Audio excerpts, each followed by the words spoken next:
একঘেয়ে পটল রান্না খেতে আর ভালো লাগছে না, তাই একটু অন্যরকমভাবেই পটলটা রান্না করছি। সাধারণত যখন আমি পটল রান্না করি নিরামিষভাবেই রান্না করি, আজকে একটু পেঁয়াজ রসুন দিয়ে রান্না করছি। বলতে পারেন এটা বিহারি স্টাইলের পটল রান্না। পটলের দুদিকের মাথা কেটে নিয়ে খোসা ছাড়াবো না, গাটা এইভাবে ছুরি দিয়ে একটু চেঁচে নিচ্ছি। আর মাঝখান থেকে কেটে বীজ ফেলে দেবো, বীজগুলো নেব না। যদি কেউ মনে করেন যে বীজ রাখবেন সেটা রাখতে পারেন, কিন্তু বিহারের দিকে পটলের বীজ ফেলেই রান্না করা হয়। এইভাবে কেটে নিচ্ছি সব পটলগুলো, এইভাবেই কেটে নেব। সব পটল কাটা হয়ে গেছে, আলুর খোসা ছাড়িয়ে নিয়েছি। আলুগুলো ঠিক এইভাবেই কেটে নেব, মধ্যেখান দিয়ে কেটে আবার 4 ভাগ করে নিচ্ছি।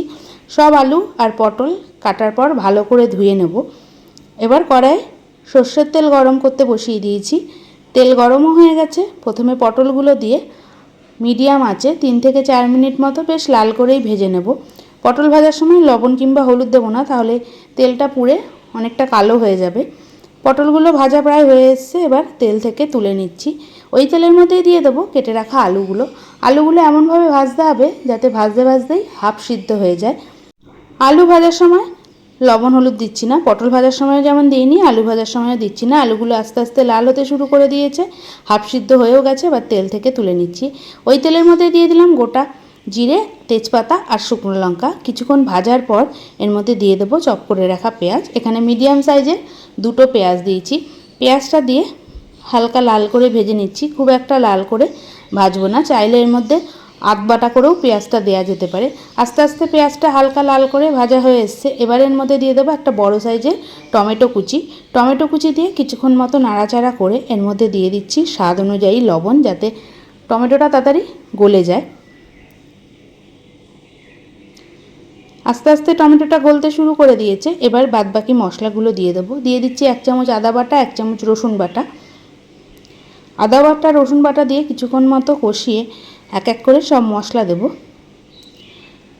এবার এর মধ্যে দিয়ে দেব 1 চামচ জিরে গুঁড়ো, 1 চামচ ধনে গুঁড়ো। জিরে গুঁড়ো ধনে গুঁড়ো দেওয়ার পর কিছুক্ষণ মতো কষিয়ে দিয়ে দিচ্ছি হলুদ গুঁড়ো। তারপর দিয়ে দেব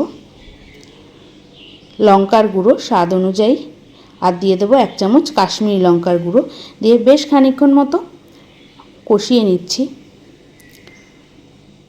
আস্তে আস্তে কষানো হয়ে গেছে। এবার দিয়ে দিলাম 1 চামচ চিনি। চিনিটা দিয়ে আরও বেশ খানিকক্ষণ কষানোর পর এর মধ্যে দিয়ে দেবো পটল আর আলু। পটল আলু দিয়ে মশলার সঙ্গে 2 মিনিট মতো কষিয়ে নিয়ে পরিমাণ অনুযায়ী জল দিয়ে দেবো।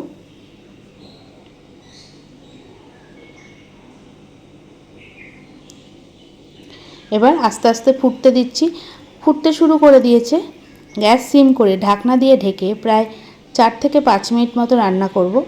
আগেই বলেছি আলুটা এমনভাবে ভাজতে হবে যাতে তাড়াতাড়ি সিদ্ধ হয়ে যায়। আলু সিদ্ধ হয়ে গেছে, পটলও সিদ্ধ হয়ে গেছে। এবার নামানোর আগে দিয়ে দেবো বেশ খানিকটা গরম মশলার গুঁড়ো। যদি কেউ ধনেপাতা খেতে পছন্দ করেন, নামানোর আগে বেশ খানিকটা ধনেপাতাও দিতে পারেন। আমি আর এই রান্নায় ধনেপাতা দিলাম না। তাহলে তৈরি হয়ে গেল একটু অন্য ধরনের পটল আলুর তরকারি। আশা করছি রেসিপিটা আপনাদের ভালো লাগলো। দেখা হবে অন্য কোনো নতুন রান্না নিয়ে। ততক্ষণ ভালো থাকুন, সুস্থ থাকুন, দেখতে থাকুন নতুন নতুন আরও অনেক রান্না।